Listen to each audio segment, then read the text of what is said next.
Morning, lovely viewer. Well, this one's for you. My cute rose garden and her dog. As many of you know, this was it was gifted to me by Dilly. It's a standard tree rose, and I just needed to show it to you in flower and show you how well it's doing. Another name for it is Lion's Fairy Tale. But look, this really is lovely.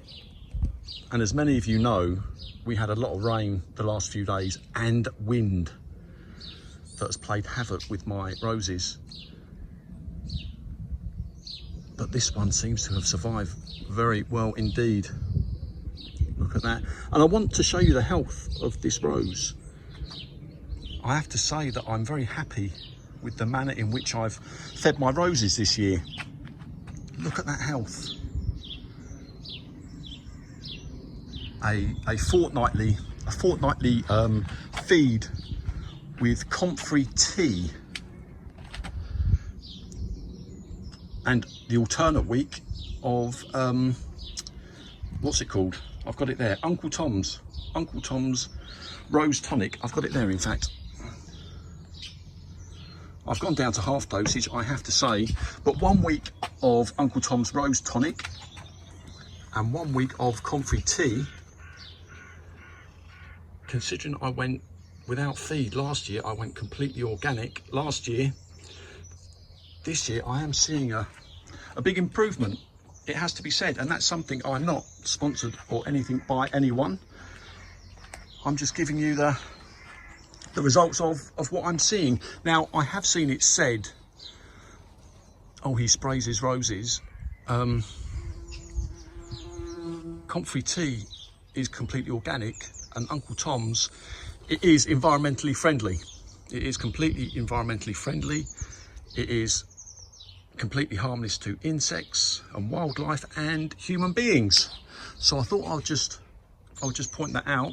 I wouldn't use it otherwise. The David Austin roses that I have, they seem to cope much better with the recommended dosage. But I think on pretty much all of my roses now, I've gone back to a half dosage of Uncle Tom's, sprayed over the foliage every fortnight, and then the comfrey tea, and then the Uncle Tom's fortnightly, rotated. Here we've got Indian Summer. You can just see it coming through in the background there. That's just started to grow now. But you can see things are really starting to, this bed is really starting to fill out now. It really is starting to look good. We have problems with badgers and rabbits in sort of February, March, April, maybe May time. But this time of year, things are allowed to grow. We've got badgers as well that dig up the bulbs. But here we've got Rose Westerland. Yeah, the weather we've had this last few days, it has been atrocious. It really has been bad, but Westerland's doing well. And again, look at the health. I am super impressed, and I say all of this because I visit the garden centres, you know, at this time of year in June. Ooh. And I see the black spot in the garden centres on the roses, and I think it is a year when, you know, black spot, it is, the weather conditions have been there for a bad black spot year, but thankfully so far I seem to have been unaffected. But this here is Rose Pomponella. I have said we had a lot of strong winds the last few days and rain, and these roses here, I can assure you, they have seen a lot of heavy rain. The light isn't great, but these roses, they have survived that rain. And yeah, Rose Pomponella, long-lasting flowers. But look at all that there. Look at all that. See all these buds? And this rose, it can only be a few, what was it, 2 years old? Possibly 3 years old. I can't remember. But look at all these buds. For Rose For Rose Pomponella, yeah, I wanted to do a video today. I know the one I done yesterday, it was a bit of a downer, and I didn't want to leave my channel on a bit of a downer. I had an awful day, like we all have these days. But this here is Rose Utterson, and I don't want to get too close, because in actual fact, probably 80% of the flowers have gone over, if not 90%. But it's one of those roses that even when the flowers go over, you still get a lot of colour. It's Donna's favourite rose, this rose. And stood from the kitchen window there, it does look a sight. And like I say, it is Donna's favourite rose in the entire garden. Rose Utterson from Kordes. Now here is my Earth Angel. I have got another one in the ground out the front that is doing a bit better. But the last few days with that heavy rain, I'm hoping these succeed, but I've lost many. I'll be honest, I think I've lost perhaps 80% of the flowers from this rose. There's a lady on, I think it's the Rose Geek Facebook page, and she has a bouquet of them, Earth Angel, and she does this in a short clip. An amazing rose when it's in flower, when it hasn't been waterlogged. But the amount of rain you see all this, that's just been destroyed. But this one, it is in the ground. But hopefully you'll see the one out the front. I don't think it will be in this video. I want to concentrate on the back garden in this video. But Brother Cadful, this is a rose that's just started to wake up. It's taken its time, but I think these lower temperatures that we're seeing this year, it's just one of those roses that is just delayed. But really, again, really healthy. Really healthy. And Brother Cadful, it is growing big. Now this is a rose that you haven't seen as yet on my channel. It's St. Ethelberger. A lovely flower, and it's fragrant. That's just decided to open for us. It started to grow as well. I think it was RGB 66 that recommended this rose, but that is just starting to do well now. St. Ethelberger, lovely rose. And now we're going to come over to, oh, I've got to show you this one here. This one is looking particularly fine this morning. That is Audrey Wilcox. This rose, it will grow big. Very fragrant. It has the biggest flowers, not just at the moment, but when that opens, that is going to be some size.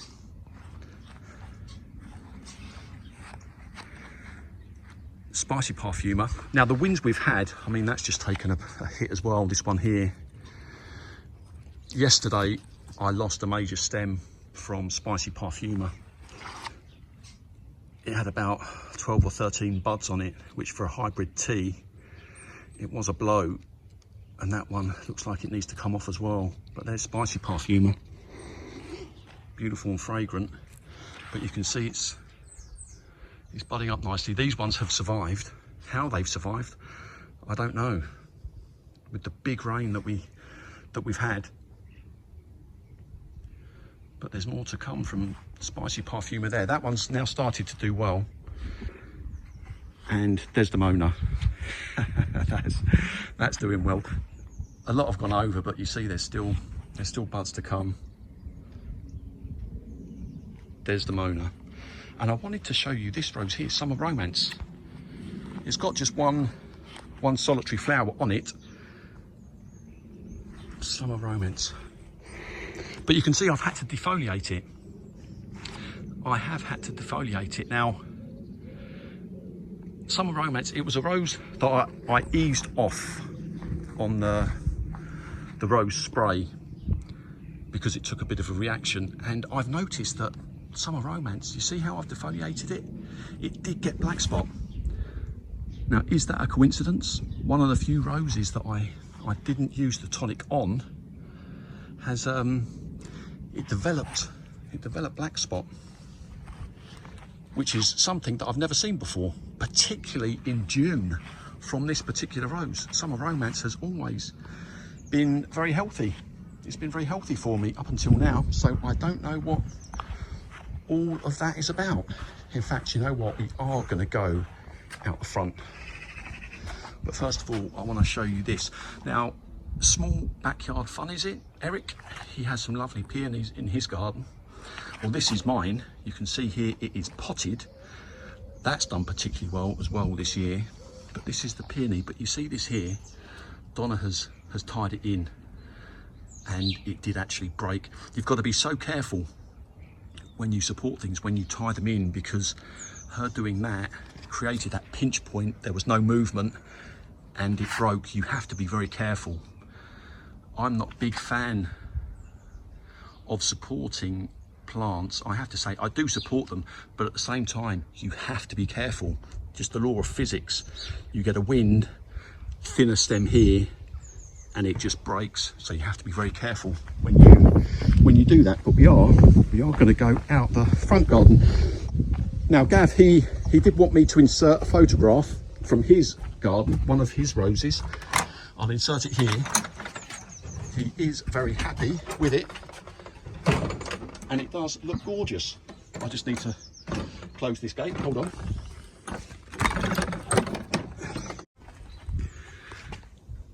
I don't want to, I mean, look at that. Look. Amadeus. And there's still a shed load of buds to come from Amadeus. And Leonardo da Vinci's been in flower for a long time. Rose Jasmina, I've already taken a load of cuttings from this, but the fragrance now in my garden, it really is insane. I'm not talking about from 20 feet away. I'm talking about down the road. You get to smell it. I mean, look at this. Look at this here. This rose is just growing huge this year, Elizabeth. I'm gonna put my nose to this in fact. You know what? I rarely get fragrance from Rose Elizabeth. Normally she is a naughty girl, but today she is very fragrant, and it is early morning. Rose Elizabeth, but look how big she's grown. She's doing very well. And I wanted to show you this rose as well. Dolce Vita. I'm going to say 3 weeks for the individual flowers on these roses. It's not 2 weeks, it's more than that. So I'm going to say 3 weeks. That is doing fantastically well, and it is still in its original pot. Very, very happy with that rose. Oh, look at this. I've just noticed a rose here. Look at that. This is Eden Road. It's potted. Look at that. Focus. Eden Rose is just one of those roses. It is beautiful. This one, it must be 3 years old. It's not climbing for me. Long-lasting flowers that are beautiful. It's a shame I can't get that to focus too well. I think it's the probably the sunlight. But here, Penelope Lively. Now, I have got a bet on with someone, Lynn Greenfinger, a fellow YouTuber, and I think this rose will do well. I really do. I just think it's waiting on the temperatures to warm up. But it's been in flower for some time already, and you can see there's new buds coming through. I just fail to believe how a rose can repeat flower so well last year and be so sluggish this year. But we will see come the end of July. I really do hope that that rose will be doing well, growing well, and flowering well. Otherwise, she's going to smack my bottom. Right, I'm not going to, I will go over the back another time, but you see it's starting to come out now. See, there's more flowers on Earth Angel, wherever that is. but I'm not going to go up there just yet. And I'm glad that I haven't got to hide this anymore on my driveway. Now, if you saw the video yesterday, there will be a plan B. We are going to do something, but I was so looking forward to a little camping trip, driving across Europe in that, making my making my coffee roadside, sleeping up there. Yeah, I was so looking forward to doing that, but there's always got to be a plan B, and I'm sure I can do something. Now, I'm going to end the video on this here. You won't see Eustacia Vi looking better. Not in my garden. It really is hitting that first flush now. And this is Gabriel Oak. I thought that this was actually broken after the wind that we've had, but it actually just needs some support. Lovely and fragrant Gabriel Oak. And I mean, look at that, just huge, absolutely huge, doing very, very well, Gabriel Oak. Yeah, I have a trouble with the focus, but I mean, look at this. Look at these flowers. Eustacia Vi. Look at Eustacia Vi, just so pleased. There's 4 of them here, and we've got a really apricot one there. Let me get that one, if I can. And the rain we've had, considering the rain that we've had, just, there's still a ton of buds to come from this rose, and I think the majority of the stems that you're seeing from this rose, look at that one there, it's from basil breaks. I was ruthless. I was ruthless when I pruned this, and it just happens to be something that I'm very pleased with. I'm just going to come this side, and we're at 17 minutes. And I'm going to leave you, lovely viewer, I'm going to leave you with this rose here, Eustacia Vi, fantastic rose. Right, lovely viewer, I hope you have a lovely day.